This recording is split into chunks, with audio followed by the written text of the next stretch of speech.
2025 में हरियाली तीज का पर्व रविवार 27 जुलाई रविवार को मनाया जाएगा।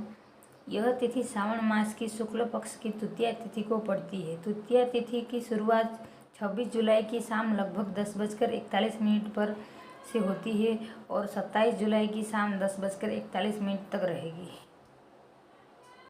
हरियाली तीज और व्रत की पूरी कथा और उसका महत्व।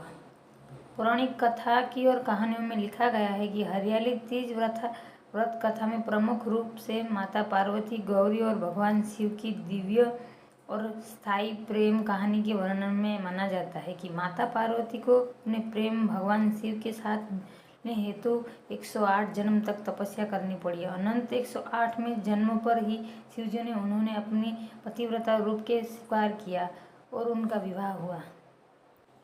पहले जन्म में पार्वती सती के रूप में थी, जिन्होंने शिव की स्तुति में खुद को अग्नि में समर्पित कर दिया। पुनर्जन्म के बाद उन्होंने हिमालय राज की पुत्री पार्वती के रूप में फिर से जन्म लिया।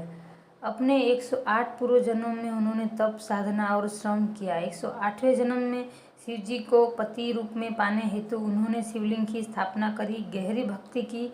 अनंत शिवजी प्रसन्न हुए और पार्वती को दत्त तेनधारी पत्नी रूप में स्वीकार किया।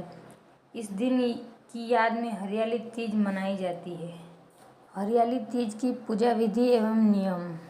संकल्प। 26 जुलाई की शाम को महिलाएं संकल्प करती है कि निराहार व्रत रखकर शुभ मन से पूजा करेगी।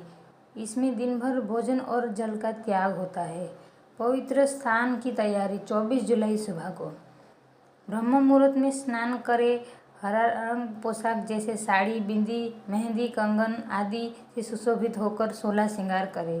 पूजा स्थल को स्वच्छ करें और शिव पार्वती की प्रतिमा तस्वीर रखें। पूजा सामग्री एवं पूजा विधि। बेलपत्र, हल्दी, कुमकुम, सिंदूर, चावल, हल्दी, मेहंदी, फल, मिठाई, घेवर, लड्डू आदि शामिल करें। दीप, धूप, निवेद्य और आरती करें। कथा का पाठ करें और भजन कीर्तन करें। दिन भर व्रत एवं जागरण। पूरे दिन व्रत निर्वाह करें, भजन कीर्तन और ध्यान रखें। कई स्थानों पर साँझ तक रात्रि जागरण भी किया जाता है। व्रत का त्याग। 28 जुलाई की सुबह अगले दिन बड़े बुजुर्गों का आशीर्वाद लेकर हल्का भोजन ग्रहण कर व्रत खोलते हैं। त्योहार की संस्कृति परंपराएं। महिलाओं द्वारा झूला झूलना, हरियाली गीत गाना, पवित्र मेहंदी लगाना और सिंदूर से उपहार देना लेना शामिल होता है। यह त्यौहार हरा रंग प्रमुख माना जाता है। प्रकृति की हरियाली समृद्धि और नव जीवन का प्रतीक है। तो सभी शिव भक्तों को मेरा नमस्कार और मेरे चैनल पे नए आए तो सब्सक्राइब जरूर कर लीजिएगा।